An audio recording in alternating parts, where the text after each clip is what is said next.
Shalom shalom, ndakwifuriza itondo ciza ca mugoroba mwiza. Reka tuvuge umunsi mwiza bivanye naho uri, kandi ndakwifuriza umugisha mu byo urakora vyose. Hama twari dukumburanye, hari haciye iminsi itari mike tutavugana, ariko reka dushimire Imana ko uyu munsi Imana itwongeye kandi. Hama uno munsi nshaka tuvugana ikintu novuga ati ciza, kiri très intéressant. Wewe urakoresha WhatsApp uramaze kuyiraba neza, irafise akantu bita statut. Amaja hejuru muri ziya menu zo hejuru hari akantu bita statut. Statut rero n'akantu abantu benshi bakunze gukoresha cyane, ariko statut jewe ndayihaye ibikorwa bibiri. Statut iratungishije abantu, statut irakenesheje abantu. Statut iratungishije abantu, statut irakenesheje abantu.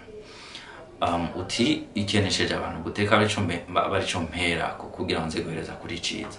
Statut irakenesheje abantu kubera ko statut ibiharuro je maze kwibonera, abantu benshi bayikoresha bashirako za rest in peace, shirako ifoto y'umuntu, hama ugaca wandika ngo rest in peace, umuntu yapfuye ntavyo azobona.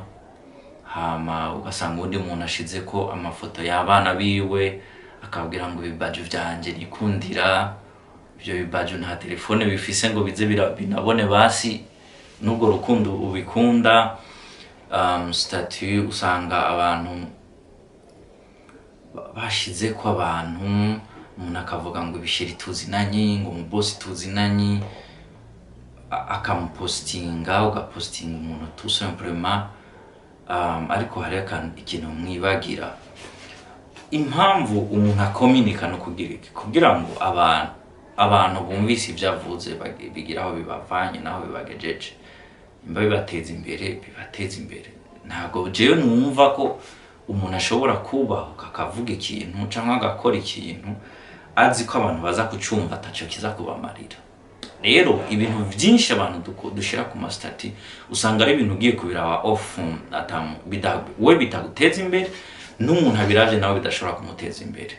So gacu usanga rero abantu batakaje umwanya, bahomvye umwanya mu kuziraba izo statut. Kuko sinzi ko murabibona abarundi cyangwa abantu benshi barakunda utuntu tw'insaku.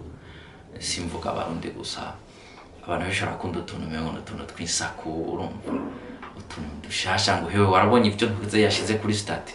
Ikindi kintu abantu batera ku mwanya ni ugasanga umuntu afitaniye bifu n'umuntu, ugasanga umuntu afitaniye ikintu bafuye n'uyundi, aho kugenda ngo bavugane en personne agaca afata ugasanga yanditseho ibintu vy'itiku, ngo mwasa gucira icancobo, Imana ikagucira icanzo, ngo nitubayeho ngo kubera ngo abantu, ngo tubayeho kubw'Imana.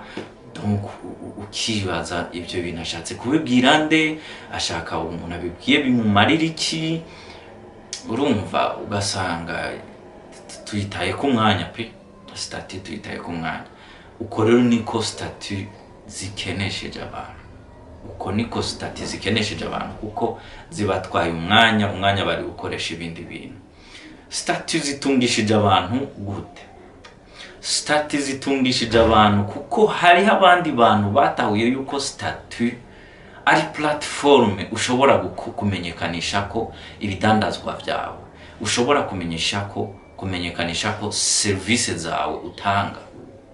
Hari abantu babitahuye, avuga ati jewe sinshobora gutakaza umwanya fata kuri statut ushire ibintu bidakenewe, amafoto y'abantu, ama rest in peace, nuzeyi wifuriza anniversaire umuntu kuri statut kandi ufise nimero yiwe.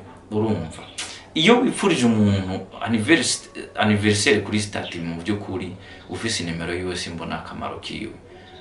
Ushatse kwereka abantu ko muzinanye, ushatse kugira iki, ushatse kwiyemera ku bantu. Urumva ibintu bene ivyo ubona okay, wowe kubwa urabona umengo byakugiriye ikimazi, mugabo bajya abantu bibwiye ce n'est pas nécessaire ko biza kubafasha. Ikindi naco no bibira akabanga nshuti zanje, ugira ibintu byawe byose simpaka ngo bishire ku karo, ku gahinga, kuko abansi bawe bashobora gukoresha bya bintu byawe bashyira ku gahinga kugira ngo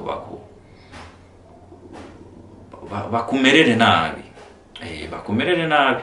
So rero muri make abantu bamaze gutahura ijya platform bariko barayikoresha mu kwinjiza amahera, bariko barayikoresha mu kumenyekanisha ibidandazwa byabo, bariko barayikoresha urumva mu kudandaza, bariko barayikoresha mu kumenyekanisha ama service yabo. Niko rero bikwiye kudufasha, niko bikwiye kudufasha. Ntiyabuze ikintu ufise wodandaza, ntiyabuze ikintu wogira cyo kwinjiriza amafaranga ukagishira kuri statut, ariko ugasanga wahangayitse ingene ukimenyekanisha. Kumva ufise statut iriko amafoto y'abana bawe, statut iriko amafoto y'abagize anniversaire, statut iriko ama baby shower, statut iriko bijya bintu nyene abantu baharaye, ugasanga nibyo abantu bayikoresha ko. Mes amis, turabe tuze turakora ibintu bitugirira ikimazi bikagirira n'ikimazi abandi. Statut rero ndabipfurije kuyiexploita neza. Statut yo kuri WhatsApp no munsi niyo naramutse mvuga ko ndabipfurije kuyivyaza umusaruro kabisa. Muyivyaza umusaruro, muze mushinga intahe, mwandika ati haraye tuvanye, hari nahe tugejeje. Statut vyiburo nimba ufumwandika ko ijambo ry'Imana ryogira umuntu rifasha dimwe ukomini iki kintu gishobora kugira aho kivanye umuntu naho kimugejeje. Niba utagomba kuyica kwa mahera byibura uyikoreshe mu kubaka bagenzi bawe, ushire ko ibintu bishobora gufasha bagenzi bawe, uziti nibyo kubafasha, si byo kugerageza kwifasha ariko ugasanga wigiriye nabi. Urumva rero statut ni arme à double tranchant. Ni inkota y'ubugi bubiri ishobora kugukeba. Wowe waruzi ngo uri kurakomesha umuntu ugasanga nawe urikomesheje, waruzi ngo uri kuremeza abantu ugasanga niwe ko arabona ingene utari serieux.